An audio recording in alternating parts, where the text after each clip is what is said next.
যাই হোক, প্লেটের মধ্যে ডিমটিকে ভালো করে ফেটিয়ে নিয়েছি। আর এদিকে হচ্ছে মানে গ্যাসটা অফ করে দিয়েছিলাম, তো গ্যাসটাকে আমি আবার অন করে তারপরে আবার প্যানটাকে গরম করে সেখানে কিছুটা পরিমাণে সামান্য তেল দিয়ে দিতে হবে।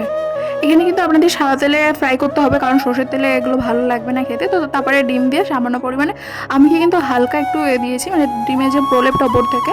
আমার খুব বেশি মানে ডিমে ভালো লাগে না, আর বেশিক্ষণ যদি ওর মধ্যে রেখে দিই না, পুরো একটা ডিম পুরোটাই টেনে নেবে। আর আমি একটা ডিমে নিয়েছি, বেশি নিইনি। আমার খুব একটা ডিম ভালো লাগে না, যে সিম্পলটাই বেশি ভালো লাগে। তো ওটা ভালো করে আমি ফ্রাই করে নিয়েছি। আপনাদের যা যেরকম ভালো লাগে। আর অনেকে কিন্তু ডিম ভেজে নিয়ে তার উপরে কিন্তু রুটিটা সেঁকে তারপরে উপর থেকে দেয়, আর আমার কিন্তু সেভাবে খেতে খুব একটা ভালো লাগে না।